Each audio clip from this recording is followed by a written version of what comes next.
UNCW softball closes out its opening weekend with a 3-2 mark, splitting a pair of games on Sunday.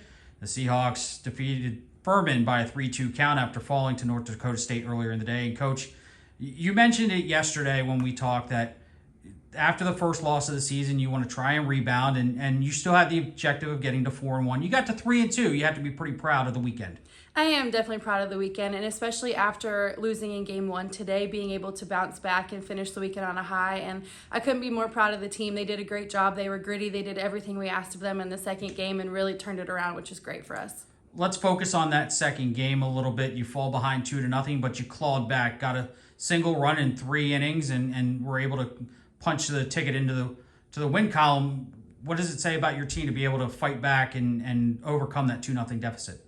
The grit and the fight that they had was tremendous, and we knew that going into this game it would be a little bit of a dogfight because that's how the first game with Furman went, and they're a good team. They have good pitching, and they swing the ball really well, so we knew that it would be a very competitive game and that we would have to manufacture some runs and try to take advantage of some things on the bases and just make things happen rather than waiting for them to happen. And so we did that a little bit and had the squeeze in there as well just to try to make some magic happen, and just really proud of the fight that they had this game. Kerrigan Ewers gets the win in relief, and she really came on strong. You needed her at that moment when she came in, and she shut the door on the Paladins. She did. She was phenomenal, all day today in relief, and so she really came in a big moment and just shined in the circle. And so, especially with the rain and the weather that we had, it didn't affect her at all. And so she acted like it was sunny and 75, and so it was great to see her and the performance that she had today.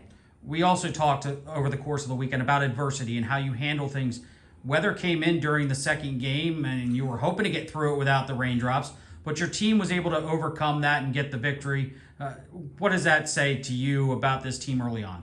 We actually talked in our team post-game that the rain really kind of turned them up a notch and got them loud and singing and into it. And so if that rain came a little bit sooner, that would have been great. But that was kind of the energy that we needed. And our team historically, since I've been here at least, has thrived in the rain. And so the more it's raining, the more they're singing and having a good time and having fun with it. So it was just great to see them doing that and just bouncing back in that game.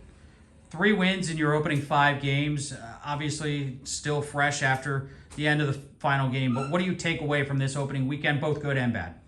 Our pitching staff did a phenomenal job, and they kept us in every single game, and so they did exactly what we asked of them. And I think the next piece from the offensive side of it is just trusting our game, playing our softball. And so that's something that we always talk about is when we play Seahawks softball, we're going to be successful. And rather trying to change our approach for an opponent, just trusting our game and what we do well. And I think defensively, we had a lot of really great plays defensively to keep us in games and to keep runners off the bases. So I'm just really excited about this weekend, and there were so many good things that happened. So we're excited to get on the road next weekend in Florida.